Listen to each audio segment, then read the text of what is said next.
The date is June 4th, 1943. The place? Mexia, Texas. Under a vast, dark sky, battle-hardened soldiers from Rommel's famous Africa Corps are stepping off a train, and they're stepping into a world that, according to everything they've ever been told, simply should not exist.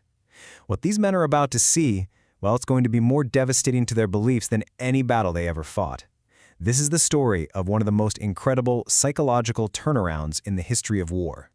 So you have this German sergeant, Werner Burckhardt, scribbling away in his diary. And what makes him write this? What could possibly shake a veteran of the Desert War? It was the lights. Imagine coming from a Germany plunged into total darkness by wartime blackouts and seeing endless electric lights, every farmhouse, every little town, just blazing with power. It was a direct punch to the gut of every piece of propaganda he'd been fed about a weak, collapsing America. So, where does this all begin? We have to go back to May of '43, in the deserts of Tunisia. An incredible 275,000 German soldiers surrender. And as they're being processed by the Americans in Oran, Algeria, that's when the first cracks in their worldview start to show. This wasn't the clumsy, disorganized enemy they'd heard about. No, this was something else. And the shocks, they just keep coming, one after another. First, there's the American efficiency. They're processing thousands of men with a speed and precision that would make a German general proud. But the real gut punch? It was the food. We're talking white bread, real coffee, meat, not once but twice a day. This wasn't some propaganda trick, this was just standard issue for the American GI. And now, unbelievably, it was standard issue for his prisoners too. Next, they're herded onto ships for the trip across the Atlantic. But these aren't just any ships, they're Liberty ships. Think of them as giant, floating billboards for American industry. I mean, at their peak, the U.S. was cranking out 3 of these things a day. For these prisoners, the voyage itself was a lesson in the brutal, simple math of why the Allies were going to win. And on those ships, a German sergeant named Kurt Zimmermann sees something that just breaks his brain. He watches American sailors casually throwing away half-eaten steaks, entire loaves of bread, food that could have fed his whole squad for days. It wasn't malice, it was just carelessness. The kind of carelessness that only comes when you have so much you don't even think about it. For a soldier from a nation of strict rationing, this was just impossible. So they land in Norfolk, Virginia. And what's next? They're put on trains. Not for some grim prison, but for a 3-day journey deep into the heart of America. And let me tell you, this train ride was going to do more damage to their Nazi beliefs than any battle ever could. Now, you have to understand, these soldiers were expecting the worst. The standard for moving troops in Europe was the infamous 40 and 8 boxcar, 40 men or 8 horses crammed together. But what did they get? Pullman coaches, with cushioned seats. They ate in dining cars with actual white tablecloths. They slept in real beds. They weren't being treated like prisoners. It was like they were on some bizarre, surreal tour through a country that shouldn't exist. And all the while, the view from the window is just another assault on their sanity. One soldier, the son of a high-ranking Nazi official, wrote home about it. He said they passed dozens of cities that first night, and every single one, even the small towns, had more lights burning than all of Hamburg, which was of course under a strict blackout. The sheer scale of it was just impossible to process.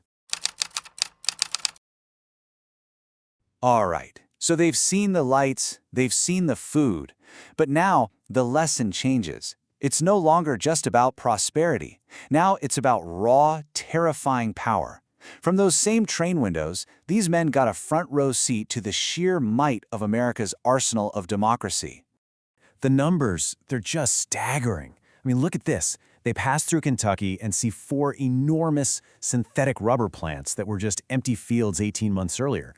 They see the Willow Run plant near Detroit and learn that at its peak, it was rolling out a massive B-24 bomber every 63 minutes.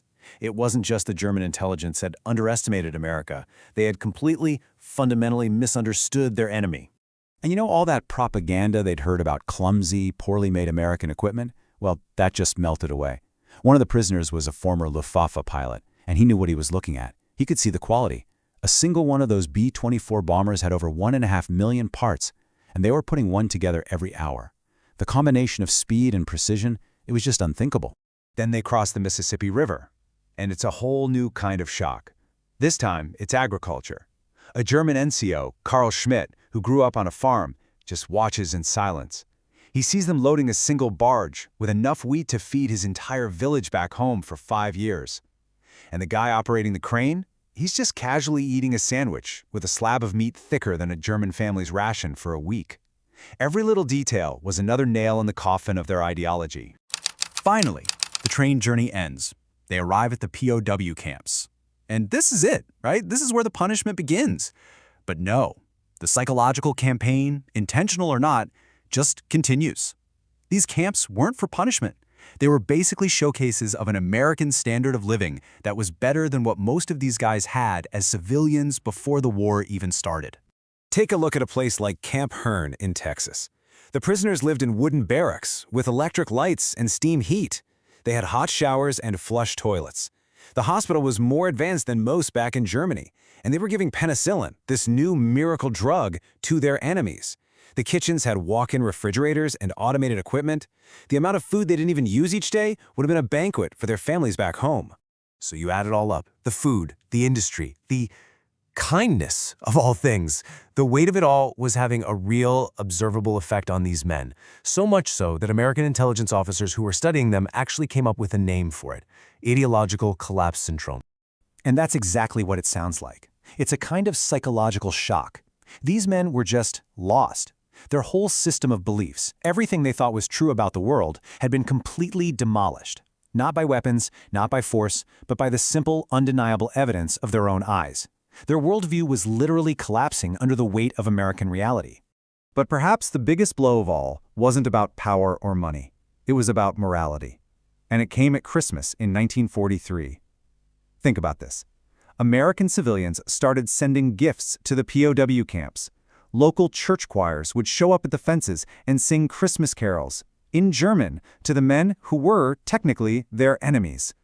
For soldiers raised on an ideology of pure hatred, this kind of kindness was just incomprehensible. It completely undercut everything they'd been taught. And it led to the one question that was on all of their minds, summed up by an officer named Walter Mueller in a letter home: what kind of people treat their enemies this way? And the answer they came to was chilling. It could only be a people so utterly confident in their victory, so secure in their power, that they could afford to be kind. This wasn't weakness. Oh no.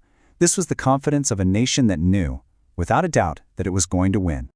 So what happens when your entire worldview is shattered? Well, for these men, they became hungry for the truth.